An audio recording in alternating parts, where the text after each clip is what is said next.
ओम शांति। ओम शांति। ओम शांति। आज बाबा कह रहे हैं, मीठे बच्चे अब घर वापस जाना है। जब लोग मरने वाले होते हैं, लोग मरने वाले होते हैं तो उस समय कोई चिंता फिक्र होता है? मरने वाले रहेंगे तो क्या करेंगे? अब तुमको जैसे रहना रहो, बस हम क्या करेंगे, अच्छे से सबको राय दे देंगे कि देखो ऐसे चलना है बस। लेकिन जब मरने वाले रहेंगे तो हमको कोई चीज़ में लोभ लालच भी नहीं रहेगा।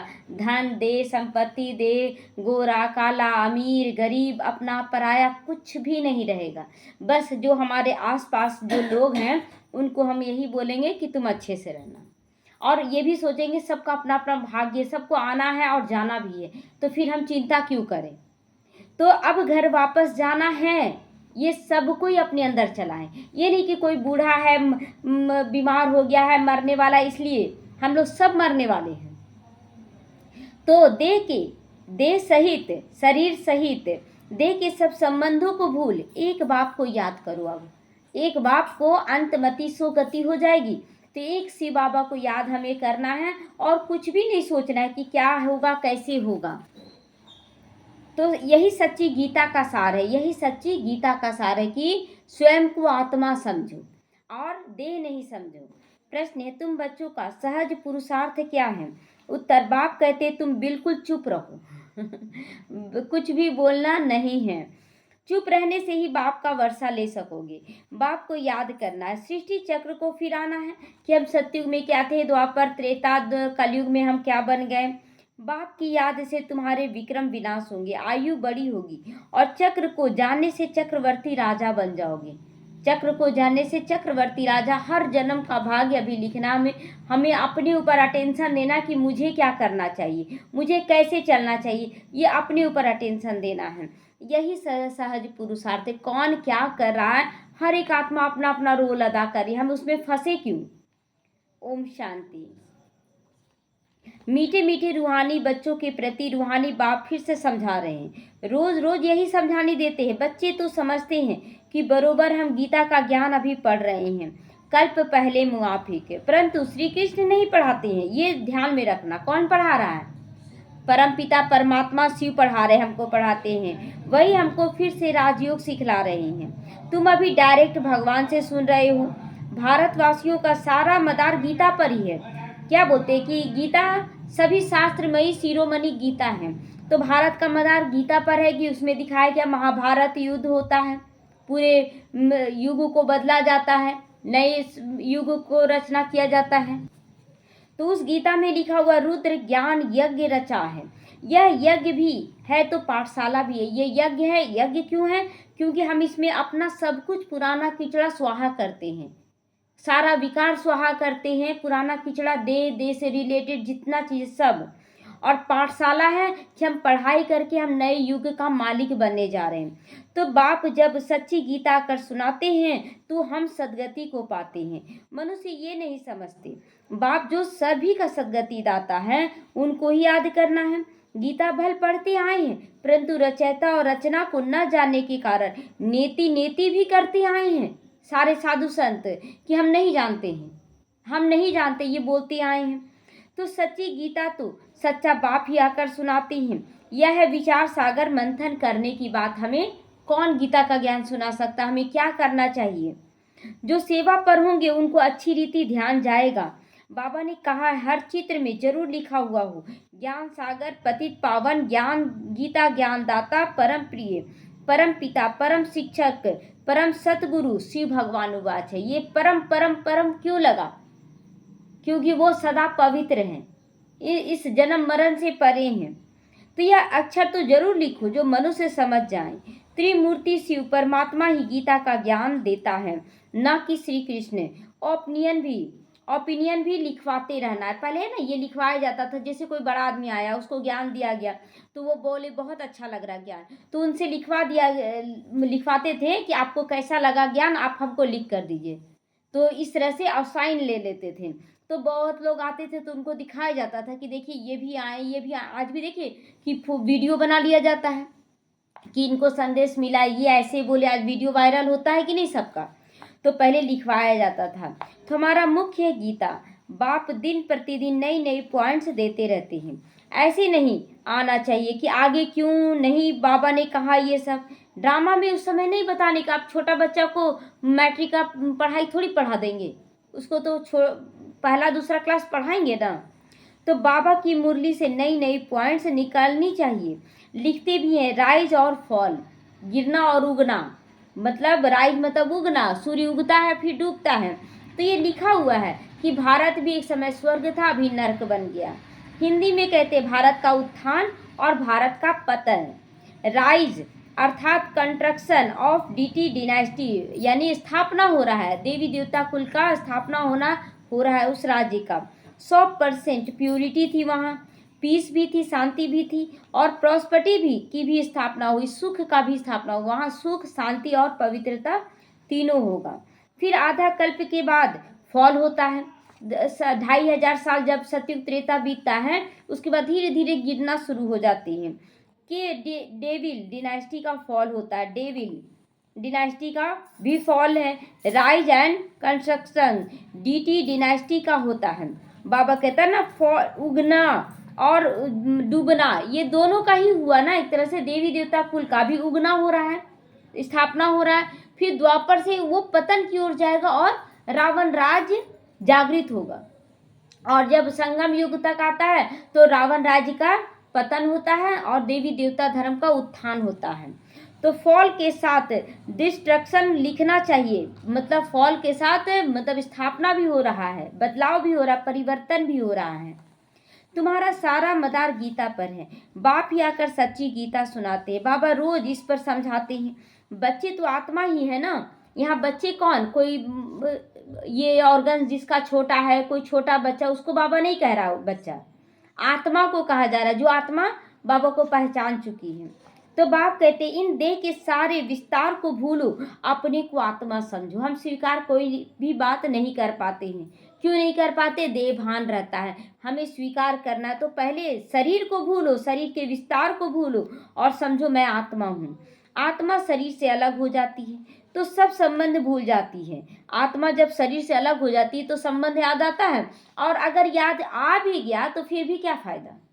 शरीर में आ जाए, वो भूत किसी के अंदर प्रवेश कर जाए तो वो स्वीकार करेगा कोई? तो यहाँ पर भी हम क्यों फंसे हुए हैं देहधारियों में?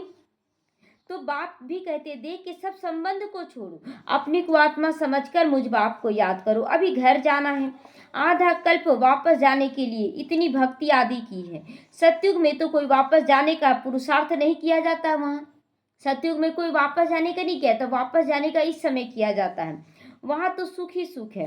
गाते भी है ना, दुख में सिमरन सब करे, सुख में करे न कोई। सतयुग में कोई भी सोचता भी नहीं है कि हमको जाना है घर। यहाँ पर दुख है, ये दुनिया एकदम तमो प्रधान बन गई है, अब घर जाना है। तो इसीलिए बाबा कह रहा कि बच्चे देह सहित सब कुछ भूलो। परंतु सुख कब है, दुख कब है, ये नहीं समझते हैं। हमारी सब बातें गुप्त है।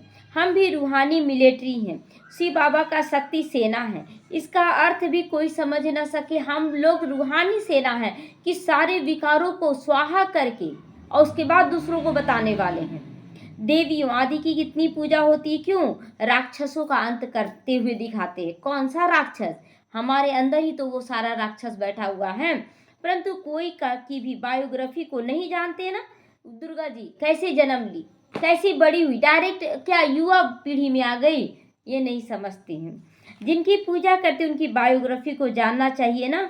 तो ऊंचे से ऊंचा शिव बाबा की पूजा है, फिर ब्रह्मा विष्णु शंकर, फिर लक्ष्मी नारायण राधे कृष्ण के मंदिर हैं, और तो कोई है नहीं।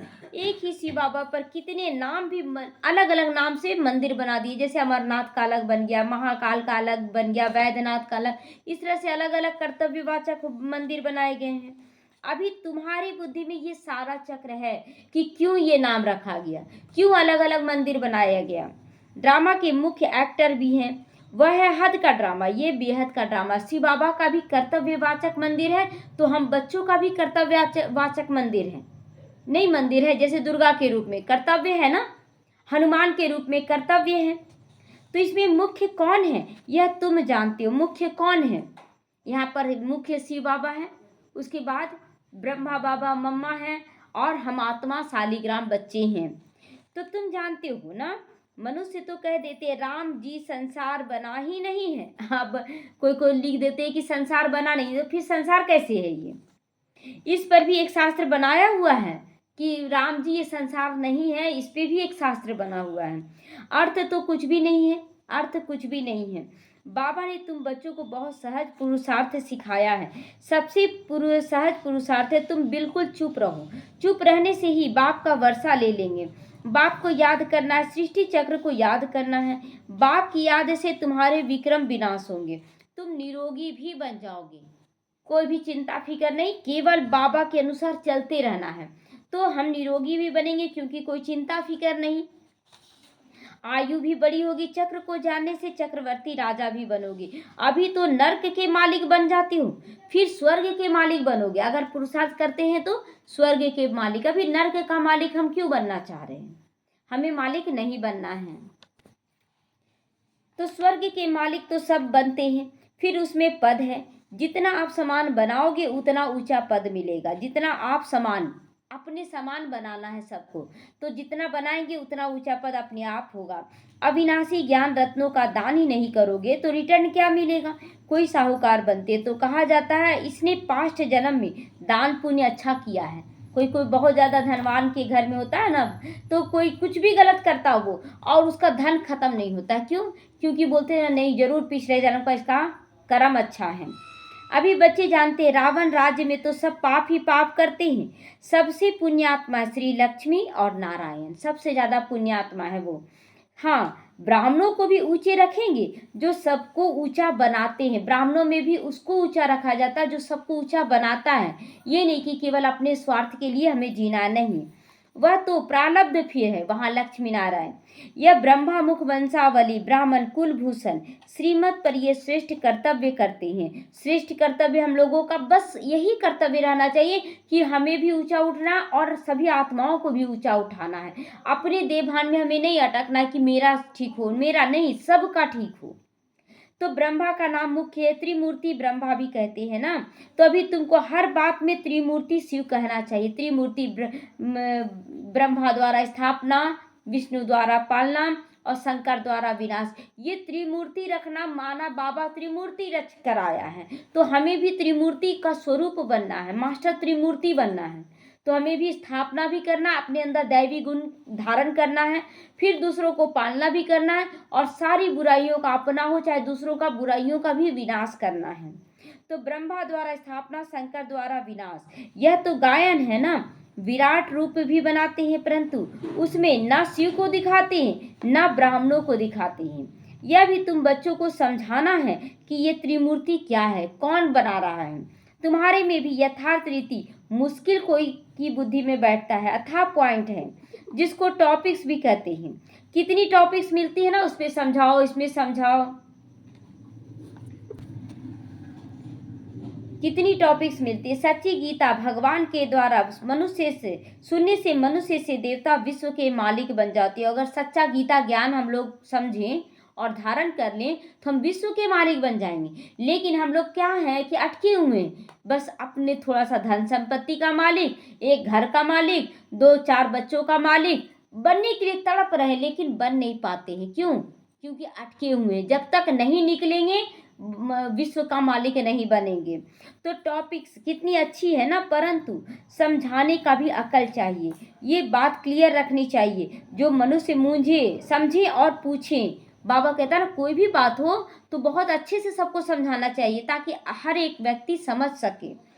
कितना सहज है, एक एक पॉइंट की, एक एक ज्ञान की पॉइंट्स लाखों करोड़ों रुपयों की है। लोग सोचते हैं ना मुरली तो ऐसा ही है, पढ़ देते हैं, लेकिन मुरली में बहुत सुंदर सुंदर बात, गहराई छुपा हुआ है जो अभी हम लोग भी नहीं जान पा रहे हैं। लेकिन बाबा इसीलिए कहता है कि ज्ञान की एक एक पॉइंट लाखों करोड़ों रुपयों का है, तो जिससे तुम क्या से क्या बन जाती हो ना। तुम्हारे कदम कदम में पदम समाया हुआ है, इसीलिए देवताओं को भी पदम का फूल दिखाते हैं ना, चलते हैं तो कमल का फूल उग जाता है, उनके पैर कमल फूल पर पड़ते हैं। तुम ब्रह्मा मुख वंशावली ब्राह्मणों का नाम ही गुम कर दिया है। वह लोग ब्राह्मण लोग कच्छ में कूरम लेकर यानी गीता लेते हैं, बागल में कच्छ में गीता लेकर चलते हैं। तुम हो सच्चे ब्राह्मण, तुम्हारे कच्छ यानी कि बुद्धि में सत्यम है। सत्यम मतलब सत्य ज्ञान, मैं आत्मा हूँ, ये हमारी बुद्धि में चलता है ना, सब आत्मा है, ये ड्रामा है। उनके कच्छ में कूरम, तो तुमको नशा चढ़ना चाहिए। हम तो श्रीमत पर स्वर्ग बना रहे हैं, वो लोग तो केवल शास्त्र पढ़ रहे हैं, और हम लोग तो बना भी रहे हैं स्वर्ग। तो बाप राजयोग सिखला रहे, तुम्हारे पास कोई पुस्तक नहीं है, लेकिन यह सिंपल बैज ही तुम्हारा सच्चा गीता है। इसमें त्रिमूर्ति का भी चित्र है, तो सच्ची सारी गीता इसमें आ जाती है। ये जो मुरली सुनाया जाता है ना, इसमें सारा गीता का सार समझाया जाता है।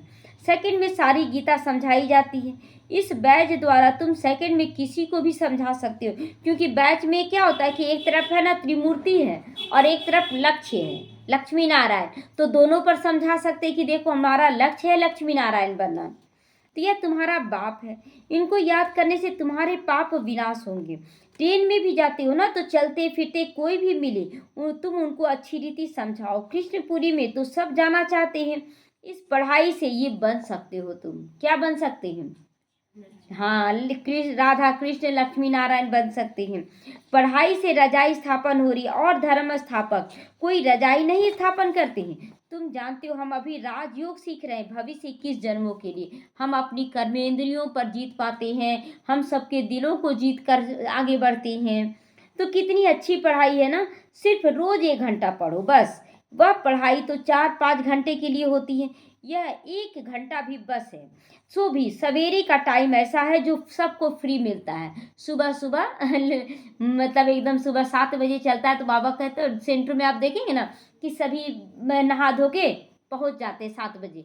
7 से 8 बजे आए, उसके बाद फिर अपना काम धाम किए, तो फ्री हैं। बाकी कोई बांधेली आदि हैं, सवेरे नहीं आ सकती हैं, तो टाइम रखें, फिर कोई भी टाइम रखें। जैसे अभी यहाँ 9 बजे मुरली चल रहा है, तो टाइम रखा गया ना, क्योंकि बांधेलियाँ हैं, सब घर बार भी संभालना, जो कुमारी हैं तो स्कूल जाना है, या तो भाई लोग हैं बंधन मुक्त है, वो लोग 8-9 बजे ऑफिस जाते हैं, चलो 7 बजे मुरली सुन लेंगे।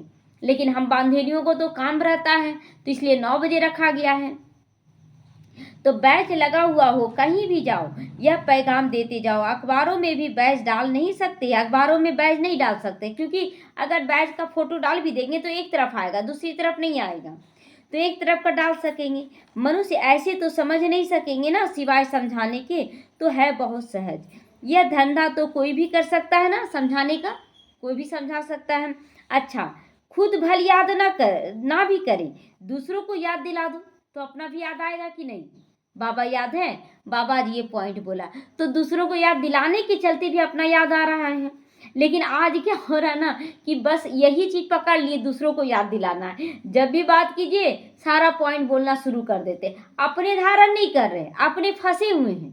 तो बाबा हर तरह से बच्चों को समझाता है, बच्चे तुम भले याद नहीं करो तो दूसरों को समझाने के लिए याद कर लो। तो याद तो कर रहे हैं, लेकिन हम हमेशा सोचे कि हम बच्चा ही हैं, तो बच्चा कोई मानेगा।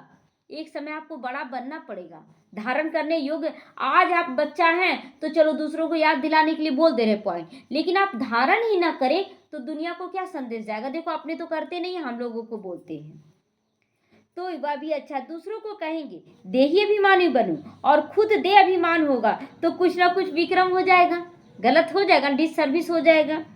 तो पहले पहले तूफान आते मनसा में, फिर कर्मना में आते हैं। मनसा में बहुत आएंगे, उस पर फिर बुद्धि से काम लेना है। मनसा में आ रहा, लेकिन आप किसी के प्रति गलत ना करें, तो मनसा योग द्वारा खत्म हो जाएगा सही निर्णय से।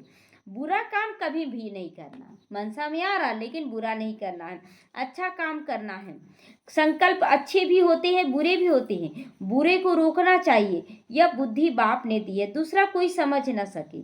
वह तो रॉन्ग काम ही करते रहते हैं, तुमको अभी राइट काम करना है, तुमको अभी सही काम, बाबा रोज इस तब मुरली देता है ना, मुरली से समझना है। अच्छे पुरुषार्थ से हम राइट काम होता हमारा। बात तो हर बात बहुत अच्छी रीति समझाते जा रहे हैं। अच्छा, मीठे मीठे सीखी लदे बच्चों प्रति माता पिता बाप दादा का याद प्यार और गुड मॉर्निंग। रूहानी बाप की रूहानी बच्चों को नमस्ते। हम रूहानी बच्चों की रूहानी माता पिता बाप दादा को याद प्यार गुड मॉर्निंग और नमस्ते नमस्ते, शुक्रिया बाबा शुक्रिया। धारणा के लिए आज मुख्य सार है, यह एक एक अविनाशी ज्ञान का रतन लाखों करोड़ों रुपए का है। इन्हें दान कर कदम कदम पर पद्मों की कमाई जमा करनी है। आप समान बनाकर ऊंचा पद पाना है। सबको आप समान बनाना है। बहुत बच्चे बोलते हैं हम तो ऊंचा पद पाए, बाकी सब दास दासी बने। तो आप दास दासी में जन्म लेंगे, आपका पद ऊंचा नहीं होगा। हमें सबको लक्ष्मी नारायण का स्वरूप ही बनाना है। विकर्मों से बचने के लिए देही अभिमानी रहने का पुरुषार्थ करो। हमेशा मैं आत्मा हूँ ये सोचो, देह के अनुसार मत सोचो। मनसा में कभी बुरे संकल्प आए तो उसे रोक देना है। किसी के प्रति गलत नहीं सोचना है, अच्छे संकल्प चलाने हैं। कर्मेंद्रियों से कभी भी उल्टा कर्म नहीं करना है। कोई भी कर्मेंद्रियों से उल्टा कर्म नहीं करना है। वरदान है, रूहानियत के प्रभाव द्वारा फरिश्तेपन का मेकअप करने वाले सर्व के स्नेही बनो। फरिश्ता कौन होता है? जो शरीर नहीं देखता है, जो किसी का अवगुण नहीं देखता है, वो सबकी मदद एक बराबर करता है, वो है फरिश्ता, देह भान से ऊपर। तो फरिश्तेपन यानी रूहानियत के प्रभाव द्वारा सभी का मेकअप करने वाले स्नेही बनो। मेकअप क्या करना है? सबके अंदर जो बुराइयां उसको निकाल कर, अब मेकअप देखते हैं काला को भी कैसे गोरा बना देता है ना, मेकअप सुंदर बना देता है। तो पहले हम खुद ब्यूटिशियन सीखें। ब्यूटिशियन सीखेंगे तब तो दूसरों का मेकअप करेंगे ना। तो कौन सा ब्यूटिशियन? हमारी आत्मा का ब्यूटिशियन बनना है हम लोगों को, है ना, सुंदर बनाने का। तो जो बच्चे सदा बाप दादा के संग में रहते, उन्हें संग का रंग ऐसा लगता है जो हर एक के चेहरे पर रूहानियत का प्रभाव दिखाई देता है। जिस रूहानियत में रहने से फरिश्तेपन का मेकअप स्वतः ही हो जाता है। जैसे मेकअप करने के बाद कोई कैसा भी हो लेकिन बदल जाता है, मेकअप करने से सुंदर लगता है, तो यह भी फरिश्तेपन के मेकअप से चमकने लगेंगे। और यह रूहानी मेकअप सभी का स्नेही बना देगा। सबका स्नेही बनना है, कोई कैसा है वैसा ये नहीं, सब आत्मा है। स्लोगन है, ब्रह्मचर्य, योग तथा दिव्य गुणों की धारणा ही वास्तविक पुरुषार्थ है ना, कि ब्रह्मचर्य में रहना है पहला। दूसरा, योग किससे लगा रहे? बाबा से, परम पिता परमात्मा से। कोई देधारी तो नहीं है यहाँ योग लगाने के लिए। श्री कृष्ण भी योग नहीं बोल रहा बाबा लगाने के लिए, योग लगाना है परमात्मा से। तो फिर दिव्य गुणों की धारणा, दिव्यता की धारणा मतलब हम जो बाबा देने का संस्कार, दिव्यता का संस्कार दे रहा है, उसे हम धारण करें, तभी हम दूसरों को दे सकते। तो यही मेन पुरुषार्थ है। मातेश्वरी जी के अनमोल महावाक्य, कर्म बंधन तोड़ने का पुरुषार्थ करना है। कर्म बंधन तोड़ने का पुरुषार्थ करना है। बहुत मनुष्य प्रश्न पूछते हैं हमें क्या करना है, कैसे हम अपना कर्म बंधन तोड़े, है ना। किसी का पति से, किसी का बच्चों से, किसी का धन संपत्ति से, किसी का घर से, किसी का और मतलब कहीं ना कहीं बंधन में हम पड़े हुए हैं। अब हर एक को जन्म पत्री को तो बाप जानता है। बच्चे का काम है एक बार अपने दिल से बाप को समर्पित हो जाए, बाप को समर्पित हो जाए, अपनी जवाबदारी उनके हाथ में दे देवे। फिर वो हर एक को देख कर राय देगा तुमको क्या करना है। सहारा भी प्रैक्टिकल में लेना है। बाकी ऐसे नहीं कि सिर्फ सुनते रहो और अपनी मत पर चलते रहो, नहीं, बाबा की मत पर तो चलना पड़ेगा ना। तो बाबा कहता है कि अपनी मत पर नहीं चलना है, हमेशा श्रीमत पर चलना है। बाप साकार है तो बच्चों को भी स्थूल में पिता, गुरु, टीचर का सहारा लेना पड़ता है कि नहीं? लेना पड़ता है ना। तो ऐसे भी नहीं कि आज्ञा मिले और पालन ना कर सके तो और ही अकल्याण हो जाए, है ना। तो यहाँ भी हम लोगों को निमित्त का आधार लेना पड़ता है और उन्हें लेकर ही आगे बढ़ सकते हैं। तो अकल्याण हो जाएगा अगर नहीं माने तो। फरमान पालन करना भी हिम्मत चाहिए, फरमान पर चलना भी एक हिम्मत चाहिए ना कि हमें फरमान पर चलना है।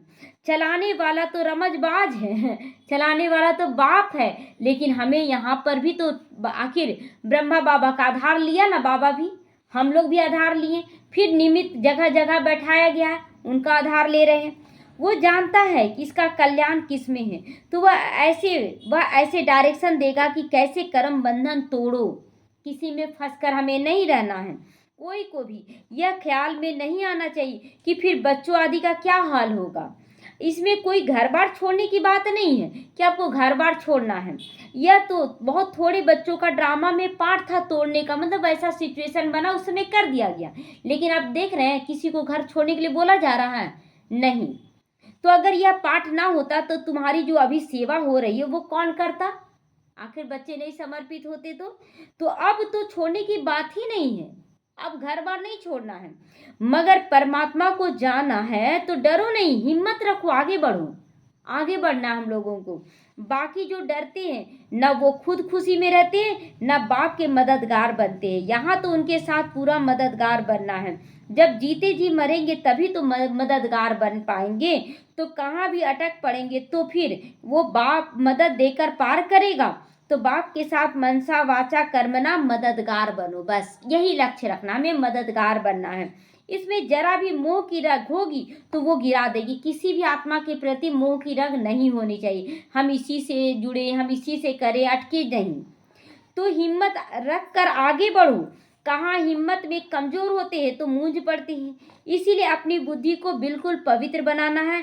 विकार का जरा भी अंश भी हो तो मंजिल कोई दूर है क्या? अंश ना हो, विकारों का कोई भी अंश मात्र भी ना हो तो मंजिल दूर है क्या? मंजिल एकदम पास है। मगर चढ़ाई थोड़ी टेढ़ी बाकी है। चढ़ाई सीधा आप नहीं चढ़ पा रहे हैं, थोड़ा सा टेढ़ा बाका तो होता है ना, कभी इससे करना है कभी उससे करना है। लेकिन समर्थ का सहारा लेंगे तो न डर होगा न थकावट होगी। अच्छा, ओम शांति। बाबा इसमें बहुत गहरा राज है कि समर्थ का सहारा लेना है, जो हर तरह से परफेक्ट हो उसका सहारा लेना है। ये नहीं कि हम किसी का भी सहारा ले लिए, ये भी नहीं। तो बुद्धि देखना है। अब बाकी बाबा उसका जिम्मेवारी, जब बाप को समर्पण करें तो बाबा उसका जिम्मेवार है। अव्यक्त इशारे, सत्यता और सभ्यता रूपी कल्चर को अपनाओ। आपका बोल और स्वरूप दोनों साथ साथ हो। बोल स्पष्ट भी हो तो उसमें प्यार भी हो, नम्रता मधुरता और सत्यता भी हो, लेकिन स्वरूप की नम्रता भी हो। इसी स्वरूप से बाप को प्रत्यक्ष कर सकोगे। हम किसी से भी बात करें तो नम्रता भी हो, स्नेह भी हो और सत्यता भी हो, मतलब आत्मिक स्थिति भी हो। तो निर्भय होकर, लेकिन बोल मर्यादा के अंदर हो। फिर आपके शब्द कड़े नहीं, सबको मीठे लगेंगे। कड़े नहीं होने चाहिए हमारे शब्द। अच्छा, ओम शांति। बाबा इसलिए भी बोलता है कि देखिए अभी अभी अगर हम ये सोचकर चले कि हर घड़ी अंतिम घड़ी है तो हम कड़ा बोल बोलेंगे? हम कड़ा नहीं बोलेंगे। हम कड़ा कब बोलते हैं? जब हम सोचते हैं कि हम बहुत समय तक रहेंगे। हर घड़ी अंतिम घड़ी है। तो अगर हमारे बाद अभी बहुत ऐसा हो रहा है कि हम ये सोचकर चलते नहीं कि मेरे बाद बच्चों का, आखिर हम पकड़े हुए हैं, बच्चों को बांधे हुए हैं, तो हम चले जाएंगे उसके बाद क्या होगा? हमसे बंध जाएंगे ना, वो फिर कहीं और नहीं रहेंगे। हमें ऐसा समर्थ लेना है सहारा जो मेरे बाद भी चले, मेरे बाद भी चले। आज बहनों में भी हो रहा है ये कि हम किसको करें, खुद चले जाएंगे तो फिर वो किसको निमित्त बनाएंगे? तो अपने बाद बहनों को भी आगे बढ़ाना है, केवल हम ही आगे बढ़ें ये नहीं, और अन्य आत्माओं को आगे बढ़ाते रहना है, तभी ना ये चलेगा हमारा डिनास्टी। इसलिए हमें खुद भी आगे बढ़ना है, दूसरों को भी आगे बढ़ाना है। ओम शांति।